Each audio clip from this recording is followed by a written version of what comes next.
I was 34 when I discovered my sister Stephanie had sold our grandmother's condo out from under me. The call came on a Tuesday morning, some stranger asking when I planned to move my remaining belongings out. My blood ran cold. Grandma had explicitly left that condo to me in her will, and I had been planning renovations for weeks. But in her rush to cash in on my inheritance, my sister made one critical mistake. She didn't know Grandma had taught me how to fight dirty long before she died. Before I dive into this wild story, I'd love to know where you're watching from today. Drop your location in the comments, hit that like button if you've ever dealt with family betrayal, and subscribe to join our community of survivors and thrivers. Now, let's get into how my sister's greed led to her ultimate downfall. Growing up with Stephanie was like living in the shadow of a supernova. 4 years older than me, she had always been our parents' golden child, the one who could do no wrong. Straight A student, homecoming queen, the daughter who called home every Sunday without fail. I was the quieter one, the reliable one, but never quite the favorite. Except to Grandma Ruth. My grandmother saw through Stephanie's carefully constructed facade. "Your sister knows how to play the game, Megan," she'd tell me during our weekend baking sessions. "But you know how to win it." Grandma recognized the manipulative nature behind Stephanie's perfect smile, the calculation in her generosity. While my parents remained blissfully enchanted by their firstborn, Grandma and I formed a bond built on genuine connection. Our parents retired to Florida 5 years ago, largely removing themselves from our daily lives except for holiday visits and weekly FaceTime calls. They left the family home in Connecticut, downsized to a coastal condo, and embraced their new life of golf and sunset cocktails. This physical distance only strengthened the emotional distance I'd always felt from them, while simultaneously giving Stephanie more opportunities to curate the narrative of her perfect life during their limited interactions. When Grandma passed away 3 months ago at 86, the loss hit me like a physical blow. She had been my anchor, my confidant, my biggest supporter. The reading of her will took place in Mr. Thompson's wood-paneled office, with our parents video conferencing in from their lanai. Stephanie sat beside me, her black dress immaculate, her expression appropriately solemn. To my granddaughter Megan, Mr. Thompson read, "I leave my condominium at 247 Lakeside Drive, along with all its contents, in recognition of the special bond we shared." I'll never forget the flash of naked anger that crossed Stephanie's face before she quickly composed herself. Her knuckles went white around her designer purse. Our parents made noises of approval. They knew how close Grandma and I had been, but Stephanie remained silent for the remainder of the reading. Later, at the small reception at my apartment, Stephanie approached with a glass of wine. "Congratulations on the condo," she said, her smile not quite reaching her eyes. "Grandma always did favor you." "It's not about favoritism," I replied, trying to keep my voice gentle. She knew I loved that place, and that I'd been saving for a home of my own. "Right," Stephanie nodded, an edge to her voice. "Well, don't worry about me. I'll be fine with my portion of the investments." She raised her glass in a mock toast and walked away. Despite the underlying tension, the weeks following seemed to indicate a family acceptance of Grandma's wishes. I visited the condo regularly, slowly planning the renovations I wanted to make. Nothing drastic, the place held too many memories to completely overhaul, but updates to the kitchen and bathrooms. Fresh paint throughout. I carefully cataloged Grandma's belongings, setting aside special items to keep, others to offer to family members, and the rest to donate. The place wasn't grand by any means, a modest 2-bedroom on the second floor with a small balcony overlooking a man-made lake, but to me, it represented both financial security and an emotional connection to the woman who had always believed in me.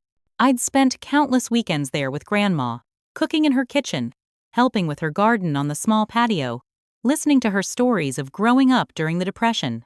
Every corner held memories: the living room where she taught me to play gin rummy, the kitchen where we perfected her secret apple pie recipe, the guest bedroom that had always been Megan's room with books and trinkets accumulated over years of visits. The call that changed everything came on an otherwise ordinary Tuesday. I was at work, programming at my desk, when my phone rang with an unfamiliar number. "Hello, is this Megan Wallace? This is Thomas Chen. My wife and I just purchased your grandmother's condo, and we were wondering when you'd be removing the rest of your personal items." Our moving truck is scheduled for Saturday. My stomach dropped as I struggled to understand what he was saying. I'm sorry, there must be some mistake. That condo belongs to me. My grandmother left it to me in her will. A pause. We purchased it from a Stephanie Wallace last week. All the paperwork has been completed. The sale closed yesterday. The next hour passed in a blur. I left work without explanation, driving well above the speed limit to reach the condo. When I arrived, a moving crew was already there, carrying boxes into the building. With shaking hands, I approached the crew supervisor and demanded to see their paperwork. "Lady, we're just doing our job," he said, handing me a work order. "We were hired by the Chen family to deliver their furniture. They purchased this unit last week." I called Mr. Thompson immediately, but got his voicemail. Next, I tried Stephanie straight to voicemail, again and again, each call redirecting immediately. Finally, I texted her. "What have you done with Grandma's condo? Call me now." No response. I drove to her apartment across town, but no one answered my frantic knocking. A neighbor walking by mentioned she hadn't seen Stephanie in a couple of days. Back in my car, I tried calling her again, only to receive an automated message. "The person you are trying to reach has blocked your number." The realization hit me like a physical blow. My own sister had somehow sold my property without my knowledge or consent. She had stolen my inheritance, and now was hiding from the consequences. I sat in my car outside the condo, tears streaming down my face, watching strangers carry their belongings into what should have been my home. Grandma's home. I had never felt so violated, so betrayed. And I had no idea what to do next.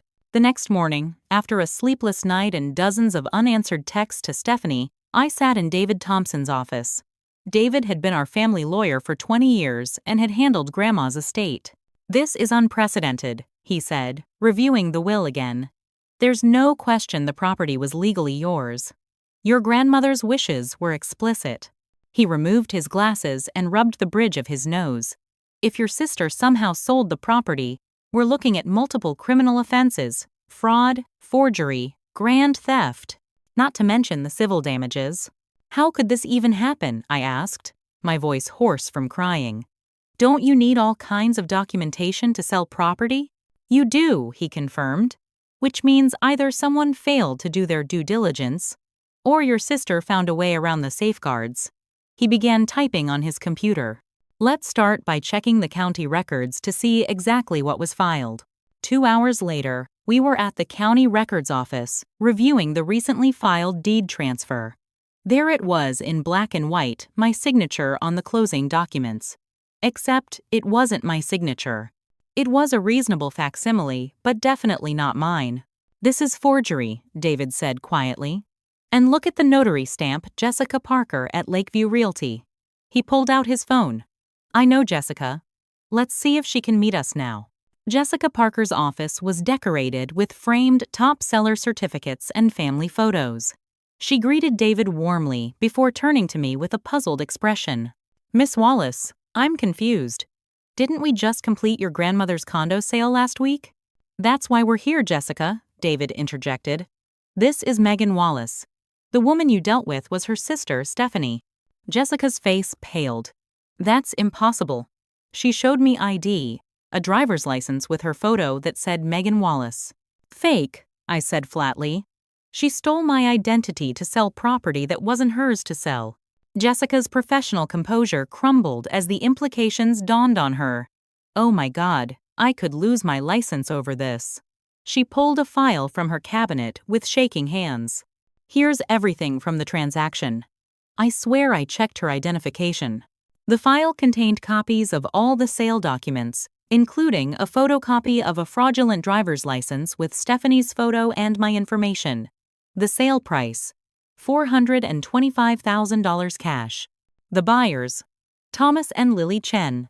"They're a lovely young couple," Jessica said, still visibly shaken. "First baby on the way. They were so excited about the condo. Said it was perfect for starting their family." I felt a twinge of guilt for the innocent buyers caught in this mess. "Do you have their contact information?" She hesitated, then nodded. "Under the circumstances, yes." She wrote down their information. They've already started some renovations. They mentioned removing the old kitchen tiles today. My heart sank further. Grandma's hand-painted Italian tiles, the ones we'd selected together during her kitchen remodel 5 years ago. From Jessica's office, David and I went straight to my bank. With a court order, we could eventually get Stephanie's records. But for now, I needed to check my own accounts for any signs of tampering. No unusual activity, the bank manager confirmed after reviewing my accounts. But I can tell you the wire transfer for the condo sale went to an account at First National under the name Stephanie Wallace. Can you tell if the money's still there? I asked. I can't access that information, he apologized. But I can tell you large cash withdrawals usually trigger reporting requirements. Our next stop was the police station, where Officer Kent took my initial report. Family fraud cases are complicated, he warned, typing notes into his computer, especially when the perpetrator has fled. We'll investigate, but you might want to pursue civil action immediately to freeze any remaining assets. We will, David assured him. But we need criminal charges too. This was a calculated theft of nearly $500,000. Officer Kent nodded. I'll forward this to our Financial Crimes Division. Do you have any idea where your sister might have gone? No, I admitted. But she's blocked my calls and isn't at her apartment. We'll need to move quickly then, he said. If she's planning to leave the country, that money could disappear for good. As we left the station, David's expression was grim. We need to track that money before it's gone, if it isn't already. And we need to figure out how to handle the Chens. They're innocent purchasers, but they bought stolen property. I nodded, feeling the weight of what lay ahead. I know. But first, I need to find my sister. After leaving the police station, I drove straight to Stephanie's upscale apartment complex. Using the resident code Grandma had from previous visits, I let myself into the building and took the elevator to the 4th floor. I knocked repeatedly on her door with no response, then tried calling her from the hallway phone, thinking she might answer an unfamiliar number. Nothing. As I turned to leave, Stephanie's neighbor emerged from the adjacent apartment. Looking for Stephanie? The woman asked. A small dog tucked under her arm. You just missed her. She left yesterday with a bunch of suitcases. My heart sank. Did she mention where she was going? Some extended vacation, she said. Seemed in a real hurry. The woman tilted her head. You're her sister, right? You look like her. Yes, I replied, not wanting to explain the complicated truth. Did she leave anything for me? Or mention when she'd be back? No, sorry. But the maintenance guy had to come clear a bunch of stuff she dumped down the trash chute. Said it was clogging things up. The maintenance office was reluctant to let me see the discarded items, but relented when I explained I was looking for important family documents that might have been accidentally thrown away. Among the pile of junk mail and broken items was a torn-up statement from Blue Sky Casino showing an outstanding marker of $120,000 and several collection notices from high-interest loan companies. I photographed everything before carefully putting it all back. Stephanie had a gambling problem, a serious one apparently. Back in my car, I tried a different approach. I texted her from my work phone. Steph, it's Megan. Please talk to me. What's going on? To my surprise, she responded almost immediately. You were always Grandma's favorite. Now we're even. I felt a surge of anger. Even? You stole my property. I'm going to the police. Good luck proving anything. Should have cashed in on that condo sooner. Possession is 9/10 of the law, little sis. Where are you? We need to talk about this face to face. Not happening. Enjoying your inheritance on a beach far away soon. Don't bother looking. The casual cruelty of her messages stunned me. This wasn't just opportunistic theft, this was calculated, vindictive. She wanted to hurt me. Do Mom and Dad know what you did? They'll understand. They always do. That was true enough. Our parents had always found ways to justify Stephanie's actions, no matter how questionable. With a sense of dread, I drove back to the condo. I needed to check if Grandma's storage unit in the basement was still secure. Each condo came with a small, locked storage space, and Grandma had kept family heirlooms and holiday decorations in hers. The new owners, the Chens, were in the middle of their kitchen renovation when I arrived. Lily Chen was visibly pregnant, directing workers on where to place appliances. I felt terrible interrupting their excitement, but I needed access to that storage unit. Miss Wallace, Thomas Chen said cautiously when I introduced myself. Our lawyer advised us not to speak with you directly. I understand, I said, trying to stay calm. I just need to check something in the basement storage unit.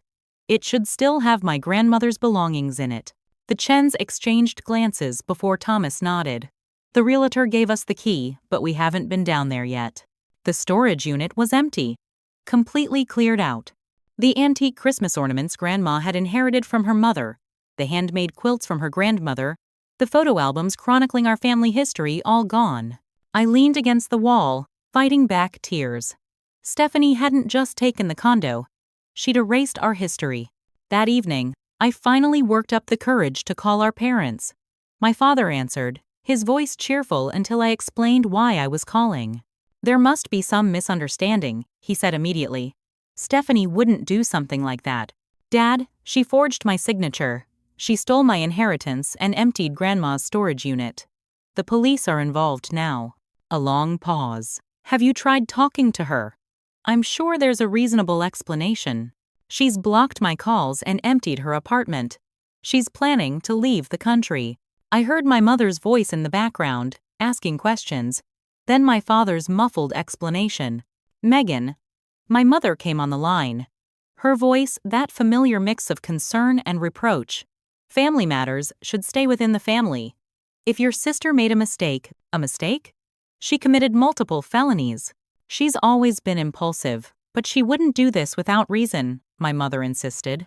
Maybe if you had been more willing to share. I hung up. I couldn't bear to hear them defend her actions yet again. That night was the lowest point. I took emergency leave from work, unable to focus on anything beyond the betrayal.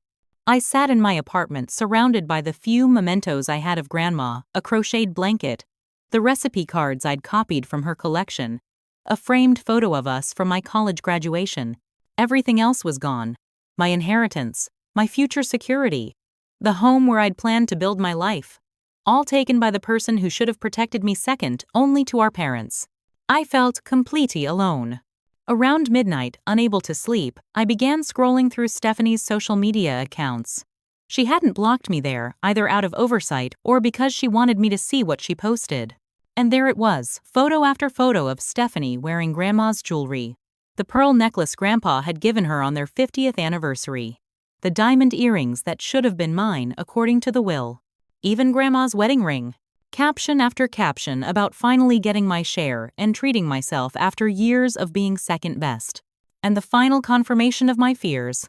A post about her upcoming extended adventure in Bali, departing in 2 days. She was planning to disappear with my inheritance, and she wanted me to know it. The next morning, I met with David to review our options.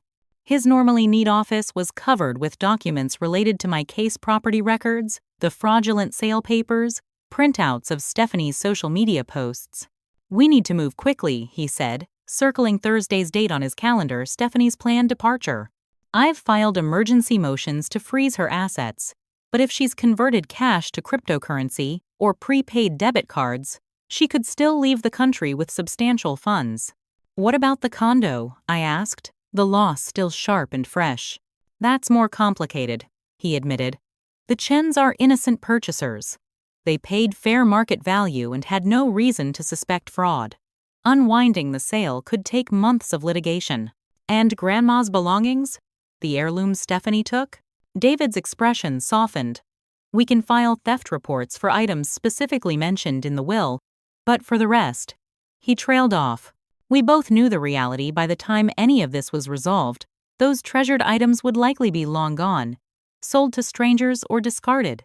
I felt a fresh wave of grief, not just for the material possessions, but for the memories they represented, the tangible connections to Grandma.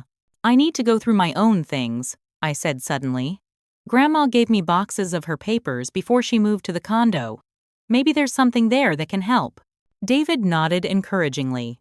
Any documentation of the property or its contents would strengthen our case. I spent the afternoon in my apartment's storage closet, digging through dusty boxes I hadn't opened in years. Most contained old tax records and utility bills Grandma had methodically saved. She never fully trusted electronic banking.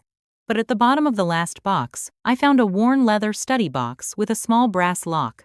I recognized it immediately. Grandma had always kept her most important documents in it. The tiny key was exactly where she'd always hidden it, taped to the bottom of the box itself. Inside were several folders of documents, each labeled in Grandma's precise handwriting. Birth certificates, insurance policies, and one labeled simply, property. Within that folder was a sealed envelope addressed to me, for Megan, open only if necessary. My hands trembled as I broke the seal. Inside was a letter written in Grandma's elegant script. My dearest Megan, if you're reading this, something has gone wrong with my final wishes. I pray this isn't necessary, but I've lived long enough to know that precautions are sometimes needed, especially when it comes to family. The condo I've left to you is worth far more than its market value suggests. When I renovated the kitchen 5 years ago, I had a special addition installed behind the hand-painted Italian tiles, a wall safe concealed behind the section nearest the refrigerator. The combination is your birth date. Inside you'll find stock certificates, the original property deed, with special covenant restrictions, and a USB drive with video messages I've recorded for you. Stephanie knows about the safe. She helped me select it, though she doesn't know the combination. I've suspected for some time that her financial situations isn't what she pretends. Watch yourself, honey. All my love. Grandma Ruth. I sat back, stunned. The kitchen tiles. The ones the Chens were removing today. I called them immediately, my heart racing. Mr. Chen? This is Megan Wallace again. I know this is an imposition, but is there any way I could stop by the condo today? There's something extremely important I need to check in the kitchen. There was a long pause. Our contractor has already removed most of the old tile. Please, I begged. It will only take a few minutes. It's about a hidden safe. Another pause. A safe? Behind the kitchen tiles? He sounded skeptical but intrigued. We've exposed the wall, but haven't seen anything like that. It would be near the refrigerator.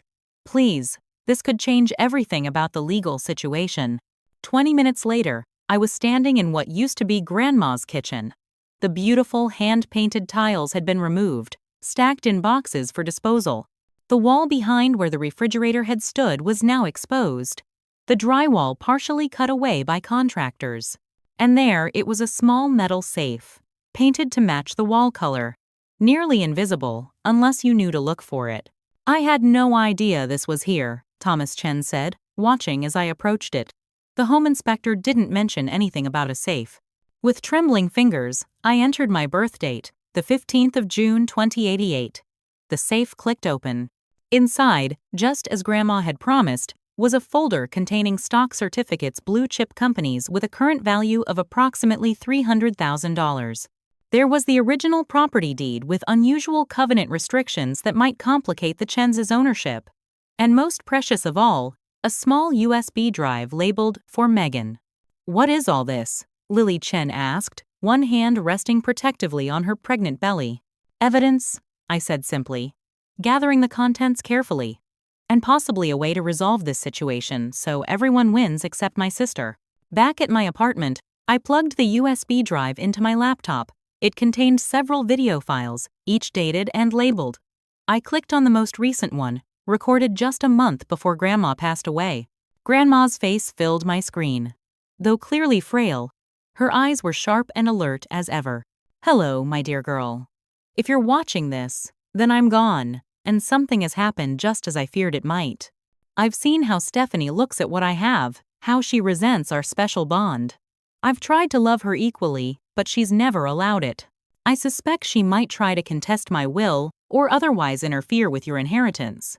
The documents in the safe should help protect you. The stock certificates are an additional gift. I never included them in my official will because, well, some things are best kept between us. There's one more thing you should know. I've established a trust account in your name at First Federal Bank. The account number and access information are on the back of the stock certificates. I put aside a little each month for nearly 20 years.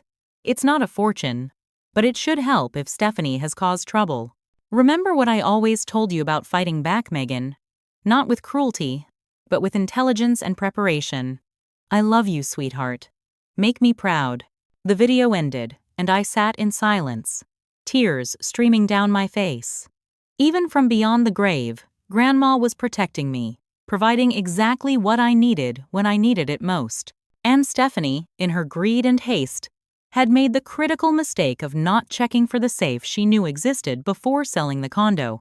Her desire for quick cash had blinded her to the greater treasure and given me the tools I needed to fight back. The next morning, armed with the evidence from Grandma's safe, I met with Detective Maria Rivera of the Financial Crimes Unit. Her office was small but meticulously organized, with case files stacked in precise rows and crime scene photos pinned to a corkboard. "Miss Wallace," she said, reviewing the documents I'd brought, "this significantly strengthens your case." The forged deed transfer was already concerning, but these additional documents establish a clear pattern of premeditated fraud. She examined the stock certificates and property deed carefully. "And you say your sister knew about this safe?" "Yes," I confirmed. "According to my grandmother, Stephanie helped select it during the kitchen renovation, which means she deliberately concealed its existence from the buyers," Detective Rivera noted. "That's additional evidence of fraudulent intent." She set the papers aside and turned to her computer. "I've already subpoenaed her bank records." The wire transfer for $425,000 was deposited last week, followed by withdrawals of nearly $300,000 in cashier's checks and wire transfers to an account in the Cayman Islands. My stomach sank. "So the money's gone?" "Not necessarily. We can work with international authorities to freeze suspicious transactions. It's more difficult than domestic accounts, but not impossible." She looked up from her screen. "The video evidence from your grandmother is particularly compelling. A jury will respond strongly to her first-hand testimony about her concerns." Before leaving the police station, Detective Rivera had me make a formal statement, documenting everything from the moment I learned of the fraudulent sale to the discovery of the hidden safe.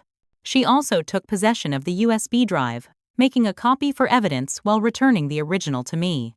"We'll be issuing an arrest warrant for Stephanie Wallace today," she assured me.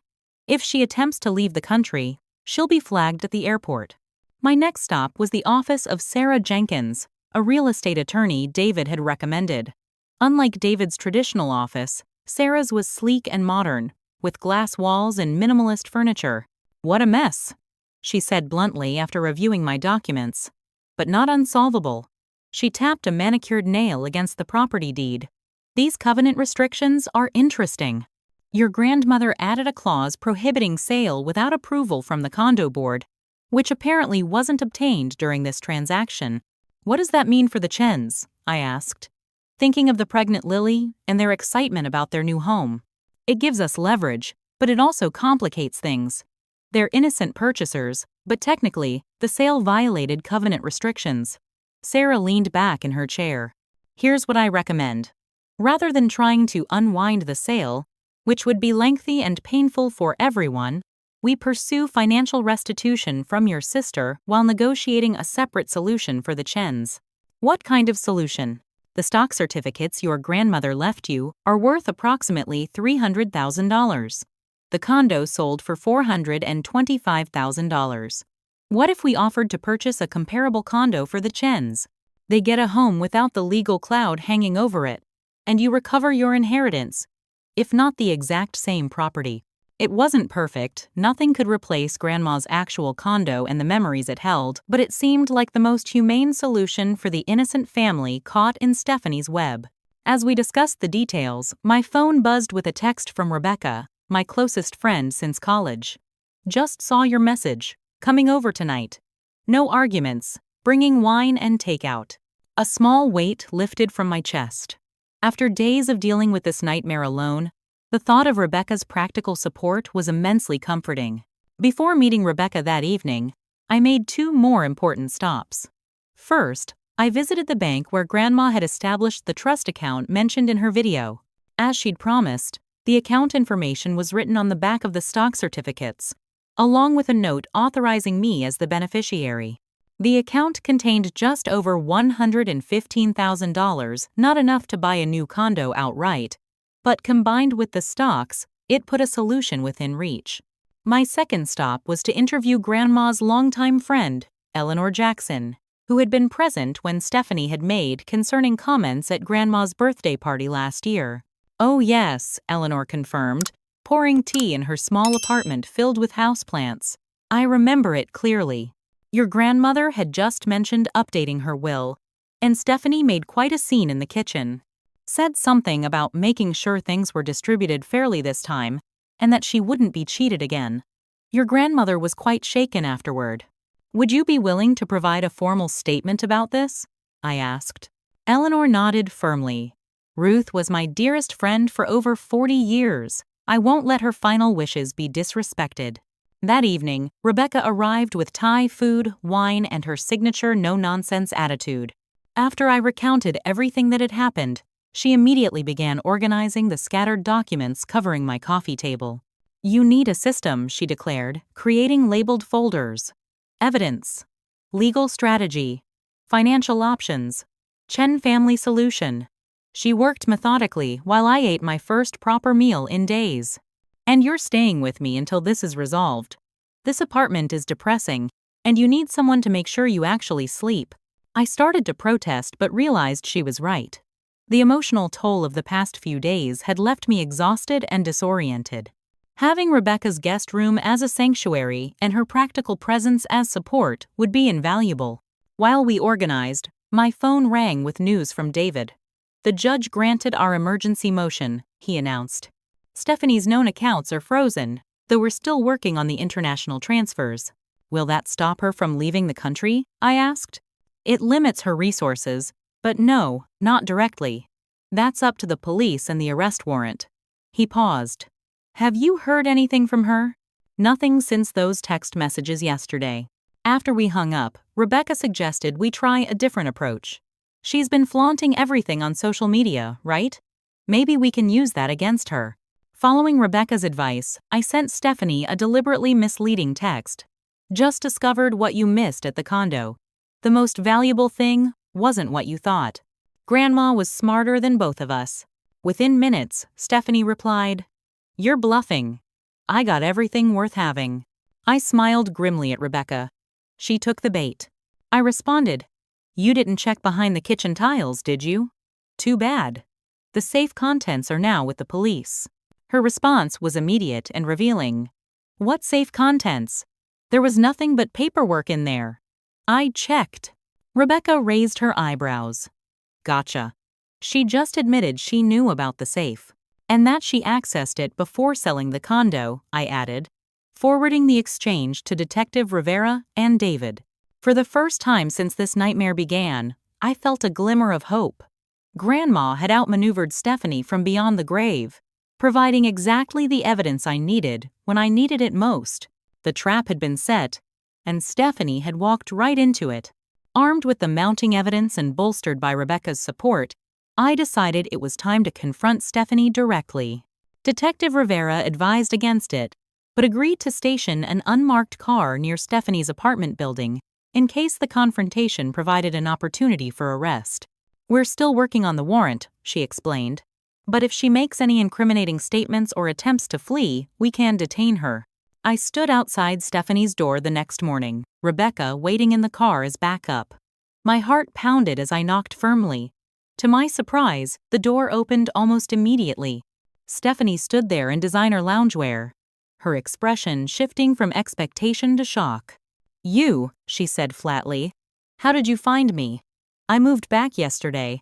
"You're not as clever as you think," I replied, pushing past her into the apartment. The place was in disarray, half-packed suitcases open on the floor, shopping bags from luxury stores scattered across the couch. "Planning a nice vacation with my money?" Stephanie crossed her arms defensively. "I don't know what you're talking about." "Drop the act, Steph. I know everything. The forged documents, the emptied safe, the offshore account." I held up my phone showing her incriminating text. "And now, the police do too." Her confident facade cracked slightly. "You can't prove anything." "Actually, I can. Grandma's video testimony, your text admitting you knew about the safe, the fraudulent ID you used with the realtor. It's over, Stephanie. For a moment, she seemed genuinely rattled. Then her expression hardened into something ugly and unfamiliar. You always got everything. The love, the attention, the inheritance. What about me? I'm the oldest. That condo should have been mine. Grandma loved you too, I said, taken aback by the raw emotion in her voice. She just saw through your manipulations. Oh, please, Stephanie spat. She picked favorites from the day you were born. Poor little Megan, so quiet and sweet. While I worked my ass off for every scrap of approval.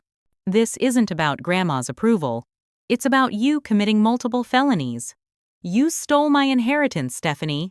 She laughed bitterly. Inheritance? You want to talk inheritance? Did you know Dad paid for my college but made me take loans for grad school? Meanwhile, they covered your entire education. Did you know Mom gave you her mother's wedding china but gave me a reproduction? It's always been this way. I stared at her, bewildered by this alternate history. That's not true. None of that is true. You've been the golden child since day one. Stephanie's eyes narrowed. You have no idea what you're talking about. But it doesn't matter now. She moved toward her bedroom. I've got a flight to catch, and you're not stopping me. The police are outside, I warned. And your accounts are frozen. She paused, then smiled coldly. Not all of them. And I've already sold most of Grandma's precious heirlooms. How does that feel? Knowing strangers are wearing her jewelry? That her photos are in a landfill somewhere? I felt sick at the casual cruelty. Why? Why do this to me? Because you needed to learn what it feels like to lose something you care about. She disappeared into her bedroom, then returned holding Grandma's wedding ring, the one piece of jewelry specifically mentioned in the will as mine. Want this back? Too bad. She dangled it tauntingly. I lunged for the ring without thinking. Stephanie jerked back, but I caught her wrist. We struggled briefly before she shoved me hard. I stumbled backward, knocking over a lamp that shattered against the hardwood floor. Get out of my apartment before I call the police for assault, she yelled. They're already here, came a voice from the doorway. Detective Rivera stood there, badge displayed. Stephanie Wallace? I'm Detective Rivera. We have some questions about fraudulent property sale and identity theft. Stephanie made a desperate dash for her purse on the counter, but I blocked her path. Don't, I warned. For a second, I thought she would try to push past me. Instead, she grabbed Grandma's ring and flung it across the room. Fine. Take me in. But good luck finding the rest of your precious inheritance. As Detective Rivera read Stephanie her rights, I spotted the ring under the edge of the couch and carefully retrieved it, clutching it tightly in my palm. Within hours, our parents were on an emergency flight from Florida. They arrived at the police station that evening, my father's face flushed with anger, my mother tearful and confused. This is outrageous, my father declared when I met them in the station lobby. Having your own sister arrested? What were you thinking, Megan? I didn't have her arrested, I explained wearily. She committed multiple felonies. The police arrested her based on evidence. Evidence you provided, my mother accused. Family matters should be handled within the family. She stole nearly $500,000 from me. I was struggling to keep my voice down. She forged documents, stole my identity, and sold property that wasn't hers. She needs help, not jail, my father insisted. We're paying her bail, and then we're all going to sit down and work this out reasonably. Despite my objections and Detective Rivera's warnings about Stephanie being a flight risk, my parents posted her $50,000 bail that same evening. They took her directly to their hotel, refusing my request to be part of any family discussion. You've done enough damage, my mother said coldly. We'll talk when everyone is calmer. The next morning, I returned to my apartment to find the door ajar and the place ransacked. My clothes had been shredded, furniture slashed, and walls spray-painted with obscenities. On the bathroom mirror, written in my lipstick, "Family Traitor." The police documented the vandalism, but there was little they could do without direct evidence linking Stephanie to the crime. My parents insisted she had been with them all night, providing an unshakable alibi. I moved permanently into Rebecca's guest room that day, bringing what few undamaged possessions remained. As I was settling in, My phone began ringing with calls from unknown numbers. When I finally answered one, a threatening male voice told me to back off or else. The calls continued throughout the day, along with emails containing personal information, my work address, my daily schedule, names of colleagues, all implying I was being watched. At work the next day, I discovered someone had been spreading rumors that I was unstable and facing criminal charges myself.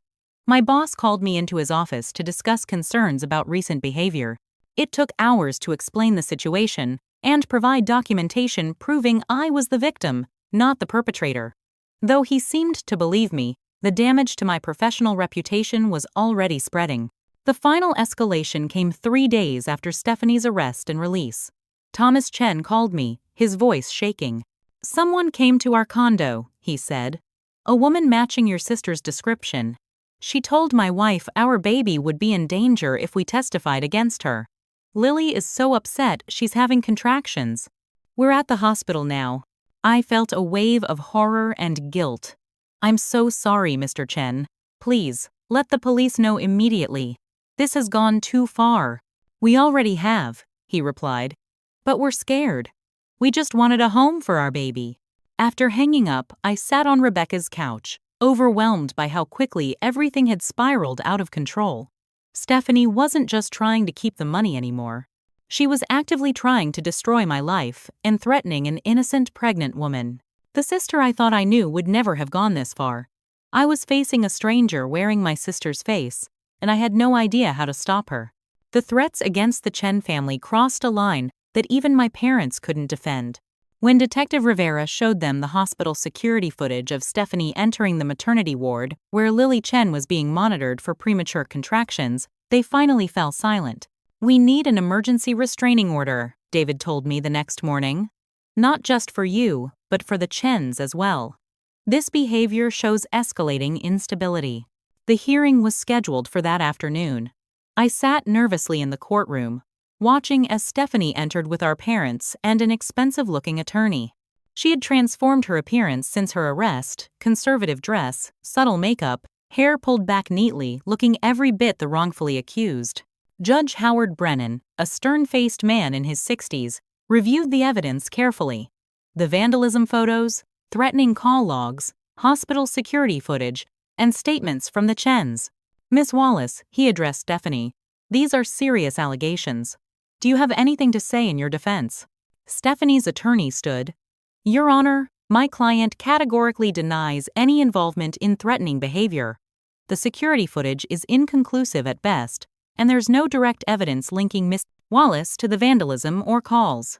This appears to be an unfortunate family dispute that has escalated due to misunderstandings on both sides." The judge frowned. "And the hospital visit?" "My client was visiting a friend who had recently given birth. The encounter with Mrs. Chen was completely coincidental and has been mischaracterized." Despite the smooth denials, Judge Brennan seemed unconvinced. After brief deliberation, he granted comprehensive protection orders for both me and the Chen family, prohibiting Stephanie from coming within 500 feet of us, our homes, or workplaces. "These orders will remain in effect pending resolution of the criminal and civil proceedings," he stated firmly. "Any violation will result in immediate arrest." Stephanie's face remained impassive, but I caught the flash of fury in her eyes as she left the courtroom, our parents flanking her protectively. Less than 24 hours later, Rebecca's security camera captured footage of Stephanie driving slowly past the house at 2 a.m. Detective Rivera confirmed it violated the restraining order, and a warrant was issued for her arrest. But Stephanie had disappeared again. Meanwhile, the criminal case continued to build. The district attorney's office formally charged Stephanie with multiple felonies: forgery, identity theft, grand theft, and fraud. The evidence from the safe, particularly Grandma's video testimony, proved crucial in convincing them to pursue maximum charges. "We're looking at potential prison time of 5 to 10 years, Detective Rivera informed me during our weekly update. The DA is taking this very seriously, especially given the pattern of escalation and witness intimidation. Parallel to the criminal proceedings, Sarah Jenkins helped me file a civil lawsuit against Stephanie, seeking damages of over $800,000, the value of the condo, the stolen heirlooms, emotional distress, and punitive damages. Civil cases have a lower burden of proof, Sarah explained. Even if the criminal case faces challenges, we have an excellent chance of winning a civil judgment. My parents were furious about the lawsuit, calling me repeatedly with threats and emotional appeals. If you continue with this vindictiveness, we'll have no choice but to remove you from our will entirely, my father declared during one particularly heated call. Is that what you want? To destroy this family completely? Stephanie already did that, I responded, finally finding my voice after years of acquiescence. And if you can't see that, then maybe we don't have a family worth saving. The property situation with the Chens grew more complex. Their attorney contacted Sarah, proposing a settlement. They would purchase the condo at a premium above their original purchase price, providing me with funds to buy a comparable property elsewhere. It's not unreasonable, Sarah advised. They've already invested in renovations, and the covenant issue could drag on for months. But I hesitated, torn between practical considerations and emotional attachment. That was supposed to be my home. Grandma wanted me to have it specifically. I understand, Sarah said gently. But consider the human element. This young family has been traumatized by your sister's threats. They're innocent victims, too. She was right, of course. The Chens deserved peace and security for their growing family, not months of legal uncertainty. As I grappled with these decisions, the local media caught wind of the story. The Morning Herald ran a front-page article, Sister versus Sister, Inheritance Fraud Tears Family Apart. The piece included quotes from anonymous family friends painting me as unstable and resentful. The unwanted publicity brought a wave of online harassment. Strangers took sides based on limited information, flooding my social media with opinions and accusations. Some even tracked down my workplace, leading to awkward conversations with colleagues and clients. Through it all, Rebecca remained my steadfast support, screening calls, monitoring social media, and providing a safe haven when everything became overwhelming. People love drama, she said pragmatically, deleting yet another nasty comment from my Facebook page. Next week they'll be obsessed with someone else's problems. Just as the pressure seemed unbearable, Detective Rivera called with alarming news. Stephanie had missed her scheduled court appearance. My parents claimed ignorance of her whereabouts, though cell tower data placed her phone at their hotel the night before she disappeared. We have evidence she crossed into Canada 2 days ago, Detective Rivera explained. We're working with Canadian authorities, but international jurisdiction complicates things. The realization that Stephanie had fled the country, likely with my parents' help, was both infuriating and oddly liberating. The immediate threat had receded, even as justice seemed to slip further away. That evening, I made 2 difficult decisions. First, I accepted the Chen's settlement offer, using Grandma's trust money and stock certificates to supplement the funds for a new home. Second, I severed contact with my parents, forwarding their information to Detective Rivera for the investigation into Stephanie's flight. As painful as these decisions were, they brought a strange sense of clarity. For the first time since Grandma's death, I was taking control of my future rather than just reacting to Stephanie's chaos. The battle was far from over, but I finally felt equipped to fight it on my own terms. 3 weeks after Stephanie fled to Canada, a breakthrough came from an unexpected source, Stephanie herself. Unable to resist showing off, she posted a photo on Instagram. A sunset view from a Vancouver high-rise, with the caption, "New beginnings in a new city. Number blessed life." Though she'd created a new account under a fake name, she'd tagged several of her old friends who were still connected to me. Rebecca spotted the post within hours. "She's actually geotagged her location," Rebecca marveled, forwarding the information to Detective Rivera. "It's like she wants to be found." Within days, Canadian authorities located Stephanie in a luxury apartment in downtown Vancouver. The extradition process began immediately, though legal experts warned it could take months to complete. Meanwhile, I focused on resolving the property situation with the Chen family. After several mediated sessions, we reached an agreement that seemed fair to everyone. Using the settlement money plus Grandma's hidden accounts, I would purchase a similar condo for the Chens in the same complex, allowing them to transfer their renovations and plans to the new unit. I would reclaim Grandma's condo, complete with the safe and any structural elements they hadn't yet changed. The meeting to finalize this agreement was emotional for everyone. Lily Chen, now visibly further along in her pregnancy, reached across the table to squeeze my hand. "We never wanted to take something that wasn't rightfully ours," she said softly. "We just wanted a home for our baby." "I know," I assured her. "None of this was your fault. And now you'll have a home without any legal clouds hanging over it." Thomas nodded gratefully. "And you'll have your grandmother's home back." It seems like she would be pleased with this solution. I thought about Grandma's practicality, her emphasis on fairness over rigid principles. Yes, I think she would. While the property resolution progressed smoothly, tracking down Grandma's stolen heirlooms proved more challenging. Detective Rivera's team managed to locate some items in local pawn shops, including her antique silver tea set and several pieces of costume jewelry. More valuable pieces, including her diamond earrings, were recovered from online marketplaces where Stephanie had sold them using fake accounts. Most precious of all was the recovery of Grandma's wedding album. Found in a storage unit Stephanie had rented under a false name. Seeing the familiar leather-bound book containing photos of Grandma as a young bride in 1954 brought me to tears in the police station.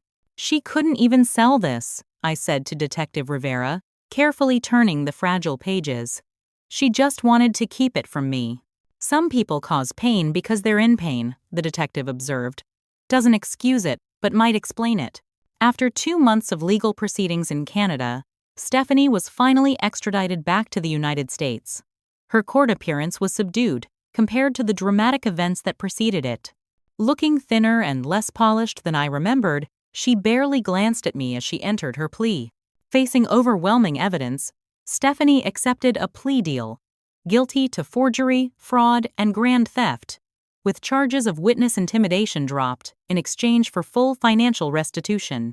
Her sentence: 4 years in state prison, with possibility of parole after 2.5. As the judge confirmed the terms, I felt a complex mix of emotions: relief that justice was being served, sadness for what our relationship had become, and a surprising sense of emptiness. The victory felt hollow without a genuine acknowledgement from Stephanie of the harm she'd caused. That acknowledgement wasn't forthcoming in the courtroom, but it might have started to form in the days that followed. My parents, finally confronted with irrefutable evidence of Stephanie's actions, began their own painful journey toward acceptance. My father called a week after the sentencing, his voice lacking its usual authoritative tone. "We found some things," he said hesitantly, "in Stephanie's things at our house. Old jewelry we think might have been your grandmother's. And some documentation of other incidents." "What kind of incidents?" I asked, though I suspected I knew. "Withdrawals from our accounts that we didn't authorize. Credit cards in our names. Things going back years."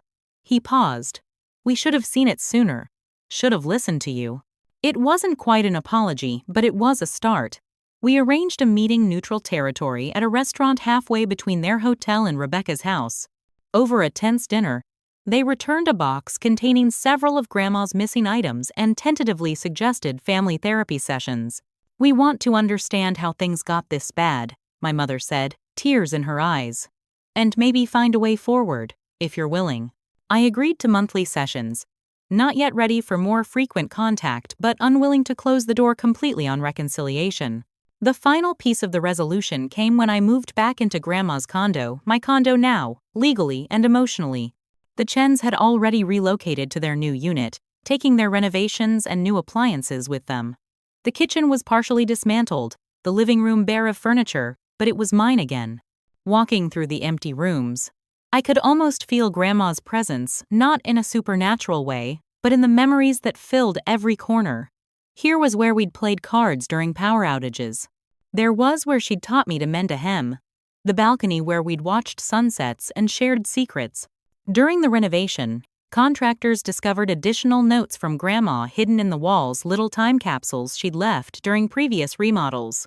Ruth Wallace, making improvements. May 1995. Ruth and granddaughters Stephanie and Megan painted this room. July 2003. Ruth Wallace, preparing this home for its next chapter.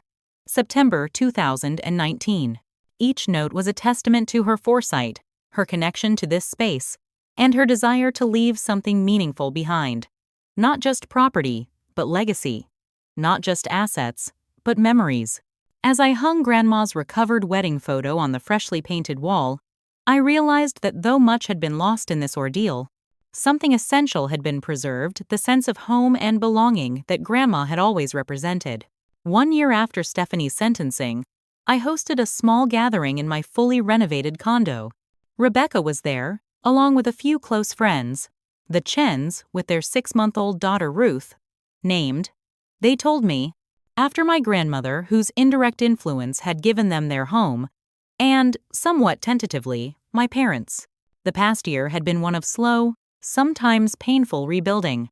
Stephanie was serving her sentence, apparently a model prisoner, according to the reports. She'd been granted work privileges in the prison library and was taking business ethics courses, a detail that might have seemed ironic if I hadn't chosen to see it as a positive sign. My relationship with our parents had evolved through monthly therapy sessions with Dr. Keller, a family specialist who didn't accept excuses but also didn't assign blame unproductively.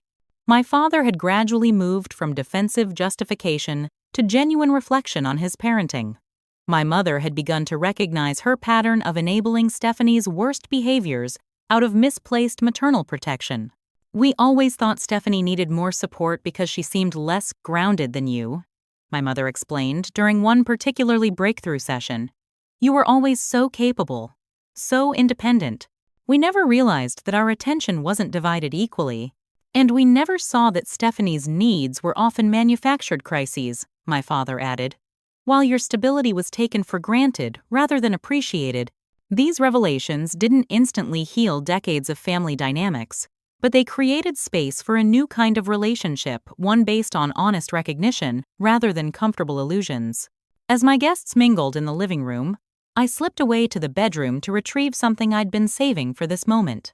Grandma's final video message, labeled simply, "After the storm," had remained unwatched until now. Something told me this was the right time to share it. "I have something I'd like everyone to see," I announced, connecting my laptop to the television. "Something from Grandma." The room quieted as her face appeared on screen. Though recorded during her final months, she seemed somehow stronger in this video, more like the Grandma I remembered from childhood. "Hello, my darlings," she began, smiling warmly. "If you're watching this, then the difficulties I anticipated have come and gone. I'm sorry for any pain that's been caused, but I have faith that you've found your way through it. Family is both our greatest blessing and our greatest challenge. The people who know us best can hurt us deepest, but they can also heal our most profound wounds. Whatever has happened, remember that forgiveness isn't about forgetting wrongs or pretending they didn't matter. It's about choosing freedom from bitterness for your own sake. Megan, my sweet girl, I've always admired your quiet strength. Don't lose that compassion that makes you special, but never confuse it with weakness. Stand firm in your boundaries while leaving the door open to genuine change." To my Stephanie here, Grandma paused, her expression softening with sadness. "I fear we never fully understood each other, but I've always loved you, even when I couldn't approve of your choices. It's never too late to choose a different path. I hope you find peace with yourself someday. And to my dear children," she continued, clearly addressing my parents, "remember that loving your children doesn't mean protecting them from consequences. Sometimes the greatest act of love is allowing someone to face the truth about themselves. I've lived a long life filled with mistakes and lessons, joys and sorrows. The greatest wisdom I've gained is that family can be rebuilt, even after the deepest fractures. It takes courage, honesty, and time, but it's possible. I love you all, yesterday, today, and always." The screen went dark, and for a moment, no one spoke. Then my mother began to cry softly, my father's arm around her shoulders. The Chens exchanged meaningful glances, little Ruth sleeping peacefully in Lily's arms. Rebecca squeezed my hand in silent support. The past year had transformed me in ways I was still discovering. The shy, conflict-avoidant woman who had always sought everyone's approval was gone. In her place was someone stronger, someone who could set boundaries without apology, who could stand firm in the face of manipulation, who understood that not all family ties were healthy ones. I'd rebuilt my professional reputation, even earning a promotion after developing a security protocol inspired by the fraud detection techniques I'd learned through my ordeal. My home was finally as I wanted it, a blend of Grandma's traditional touches and my own more contemporary style, a bridge between past and future. 3 months after the gathering, I visited Stephanie in prison.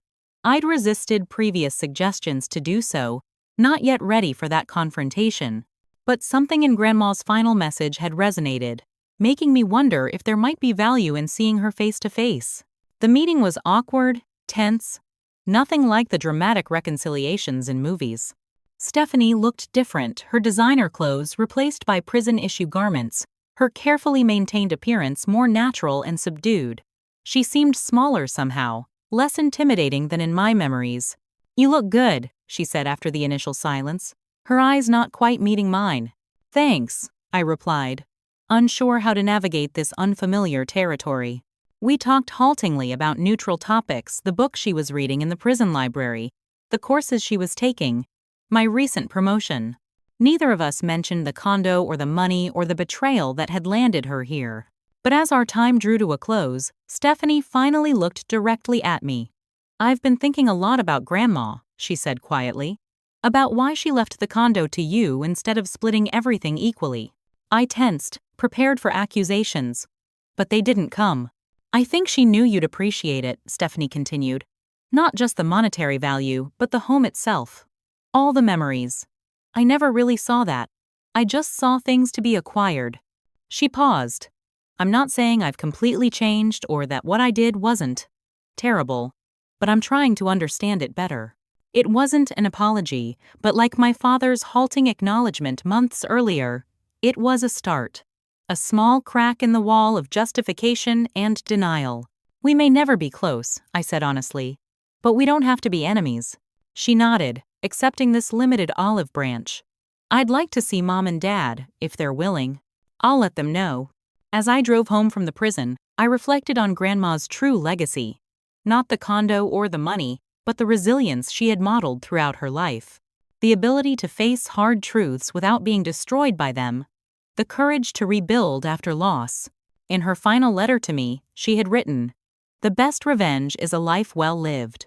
At the time, consumed by hurt and anger, I hadn't fully appreciated the wisdom of those words.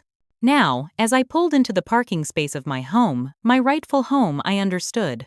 The sister who had sought to destroy me had instead catalyzed my transformation into a stronger, more confident version of myself. The parents who had often overlooked me were finally seeing me clearly. And I was creating a life of my own choosing, no longer defined by others' expectations or manipulations. That, more than any legal victory or financial restitution, was the true triumph. That was Grandma's real gift to me, not what she left behind, but what she had helped me find within myself. Have you ever had to rebuild trust with someone who betrayed you? What did that journey look like for you? I'd love to hear your stories in the comments below. If you enjoyed this tale of family drama and healing, please hit that like button and subscribe to my channel for more real-life stories. Share this video with someone who might need to hear that they can survive family betrayal and come out stronger on the other side. Thank you so much for listening, and remember, sometimes the people who hurt us the most also teach us our most valuable lessons about our own strength.